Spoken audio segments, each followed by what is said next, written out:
ഇനി പറയാൻ പോകുന്നത് പൊതുജനത്തെ എങ്ങനെ കഴുതയാക്കുന്നു എന്നതിൻ്റെ ക്ലാസിക് ഉദാഹരണത്തിലേക്കാണ്. ആ വാർത്ത വരുന്നത് അങ്ങ് തിരുവനന്തപുരത്ത് നിന്നാണ്. 1.5 കോടി രൂപ മുടക്കി നവീകരിച്ച നീന്തൽക്കുളത്തിൻ്റെ വിശേഷത്തിലേക്കാണ് പോകുന്നത്. തിരുവനന്തപുരം പേരൂർക്കട വാർഡിലെ കോട്ടിലക്കോണം കുളത്തിൻ്റെ ഉദ്ഘാടനം നാട്ടുകാരുടെ പ്രതിഷേധത്തെ തുടർന്ന് മാറ്റിവെച്ചിരിക്കുകയാണ്. എന്തിനാണ് നാട്ടുകാർ പ്രതിഷേധിച്ചത്? എന്താണ് ആ കുളത്തിന് സംഭവിച്ചത്? കാണാം. 1.5 കോടി രൂപ ചെലവാക്കിയ കുളമാണെന്ന് പ്രേക്ഷകർക്ക് ഓർമ്മ വേണം. തിരുവനന്തപുരം നഗരസഭയിലെ പേരൂർക്കട വാർഡിലെ മണ്ണാമൂലയിലാണുള്ളത്. ഒരു നോട്ടീസ് കാണിക്കാം. നവീകരിച്ച കോട്ടിലക്കോണം കുളം ഉദ്ഘാടനം. മുഖ്യമന്ത്രി, മേയർ, MLA, ഡെപ്യൂട്ടി മേയറുടെയൊക്കെ ചിരിക്കുന്ന പടങ്ങളുണ്ട്. ഈ ഒരു ഉദ്ഘാടന ഒരു നോട്ടീസാണ്. അതിനുള്ളിൽ തന്നെ പറയുന്നുണ്ട്, പേരൂർക്കട വാർഡിൽ കോട്ടിലക്കോണം കുളത്തിൻ്റെ നവീകരണം പൂർത്തീകരിച്ചിട്ടുണ്ട്. ഇരുവശവും ചുറ്റുമതിൽ സ്ഥാപിച്ച് ഇന്റർലോക്കിട്ട നടപ്പാതയും ഉൾപ്പെടുത്തി നീന്തൽ പരിശീലനം നടത്തുന്നതിനാവശ്യമായ സജ്ജീകരണങ്ങൾ നടത്തി ഏറെ മികച്ച രീതിയിൽ നവീകരിച്ച കോട്ടിലക്കോണം കുളം പ്രദേശവാസികൾക്ക് ഫലപ്രദമായ രീതിയിൽ ഉപയോഗിക്കാൻ കഴിയും. ഇതിൻ്റെ ഉദ്ഘാടനം 24-ാം തീയതി നിശ്ചയിച്ചിരിക്കുന്നു എന്നുള്ളതാണ് ഈ നോട്ടീസ്. ഇനി കോട്ടിലക്കോണം കുളം കാണണ്ടേ? ഇതാണ് നവീകരിച്ച കോട്ടിലക്കോണം കുളം.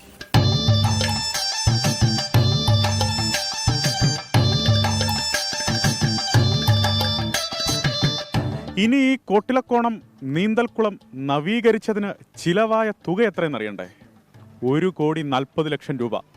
1 കോടി എന്നാൽ 100 ലക്ഷം രൂപ. 140 ലക്ഷം രൂപ ചെലവഴിച്ച് നവീകരിച്ച നീന്തൽക്കുളമാണ് ദായി കാണുന്നത്.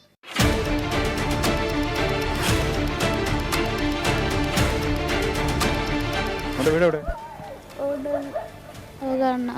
നാറ്റും ഭയങ്കര കൊതുകൊക്കെ ഉണ്ട്, പാമ്പ്, ലൈറ്റൊന്നും കത്തില്ല.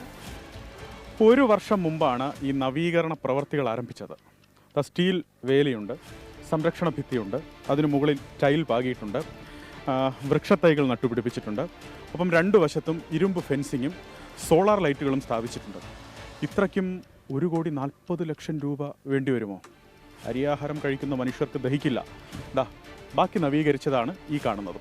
24-ന് നിശ്ചയിച്ച ഉദ്ഘാടനം, കുളത്തിൻ്റെ ഉദ്ഘാടനം അക്ഷരാർത്ഥത്തിൽ കുളമായി. നാട്ടുകാരും BJPയും കോൺഗ്രസും എല്ലാം ചേർന്ന് ആ ഉദ്ഘാടനം അങ്ങ് പ്രതിഷേധിച്ച് മുടക്കി.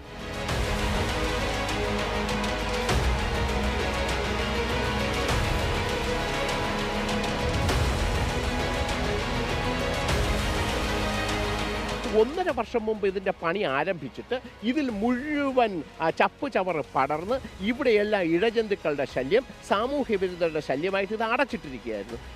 ഇവിടുന്ന് കോർപ്പറേഷൻ്റെ വണ്ടികൾ വരുന്നു. ഈ ചവറെല്ലാം വാരി കൊണ്ടുപോകുന്ന സമയത്ത് ഞങ്ങൾ അന്വേഷിക്കുമ്പോഴാണ് ഇതിൻ്റെ ഉദ്ഘാടനം നടക്കാൻ പോകുന്നു എന്ന് പറഞ്ഞത്.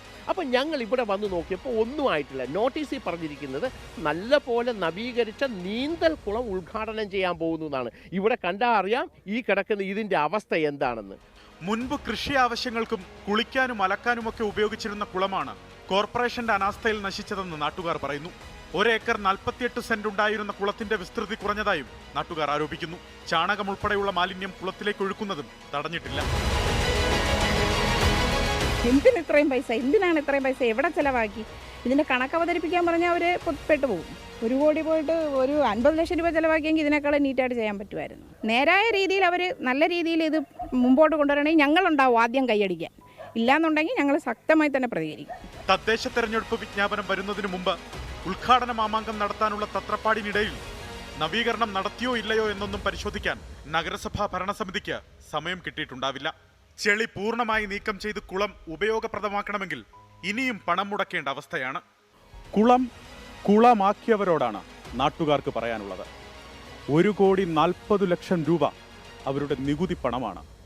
ഇനി ഈ കുളം യഥാർത്ഥ നീന്തൽ കുളമാക്കിയിട്ട് ഇവിടെ നിന്ന് പോയാൽ മതി. രഞ്ജിത്ത് ഫ്രാൻസിസിനും അരുണിനുമൊപ്പം അലക്സ്, റാം മുഹമ്മദ്, 24 തിരുവനന്തപുരം. പൊതുജനം കഴുതയല്ല സാർ. ലോകത്തെവിടെയായാലും ഏത് സമയത്തും 24 വാർത്തകളും ഓഗ്മെന്റഡ് റിയാലിറ്റി പാക്കേജുകളും എക്സ്പ്ലെയിനറുകളും വിശദമായി കാണാൻ ഞങ്ങളുടെ YouTube ചാനൽ നിങ്ങൾക്ക് സബ്സ്ക്രൈബ് ചെയ്യാം.